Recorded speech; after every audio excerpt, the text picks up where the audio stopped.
and this is our Linklaters pitch for change for Volkswagen. So, starting with environmental, adapting to the transition from combustion engines to pure electric is one of the biggest ESG challenges VW will face in the next decade, as in many countries it is not a choice but a legal requirement. To maintain their competitive advantage and global brand image, they need to be at the forefront of electric vehicle deliveries. In this graph, I have plotted the number of pure electric cars VW will need to deliver each year if they want to match the output levels they achieved in 2019 by the beginning of 2035. From 2019 to 2020, they increased by 197%, which is a fantastic start, but they must continue to increase deliveries by 37% every year until 2035.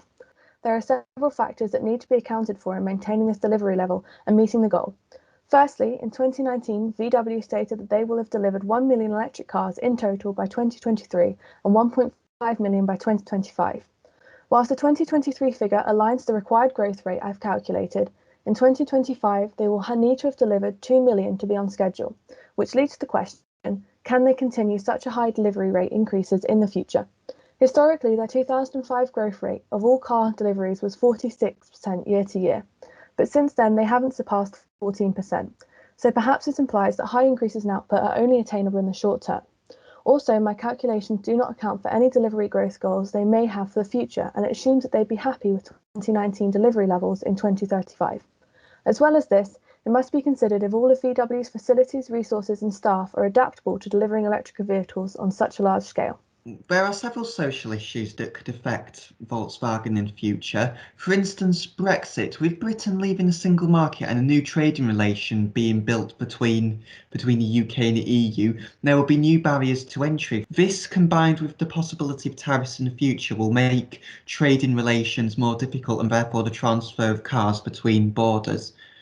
Due to COVID-19, with the disruption of supply chains and the loss of consumer confidence, combined with a lack of travel taking place due to national lockdown restrictions and many people choosing to work from home, this has resulted in a loss of demand for cars in the short to medium term within both the UK and the European Union. For instance, deliveries are down 15% and revenue is down 16.7% from the 2019 fiscal year end.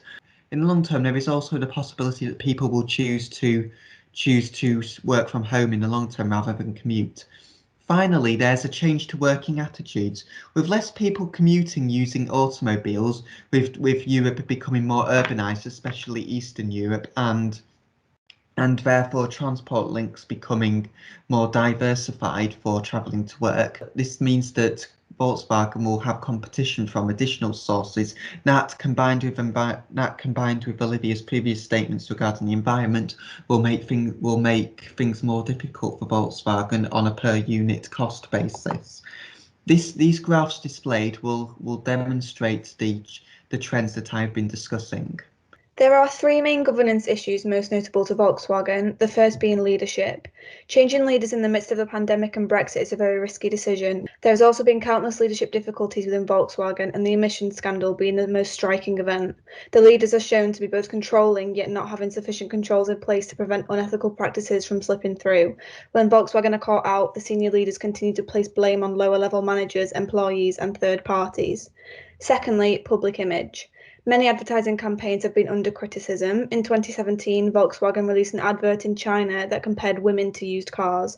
More recently, in 2020, they released an advert that showed a dark-skinned man being manipulated by a white hand, and the translation in German had references to the Nazi regime, which then leads me to the lack of diversity within Volkswagen. According to the Financial Times, Volkswagen have admitted they have a lack of intercultural sensitivity within the marketing department, thus leading to these appalling adverts still being published. Volkswagen were ranked in the bottom 10% of other companies in the US with between 5,000 and 10,000 employees for their diversity score, according to Comparably. So, in conclusion, can the yearly electric vehicles delivered by Volkswagen be increased to 10.97 million in the next 14 years? With supply chain issues and revenue decline due to Brexit and COVID-19, and the uncertainty between future foreign relations between the EU and UK, potentially resulting in further barriers to trade, will there be enough capital and resources to increase production and deliveries? And finally, with serious image, leadership and diversity problems, do you think this will affect the demand for new vehicles from Volkswagen? And what are you doing to encourage diversity within the workplace?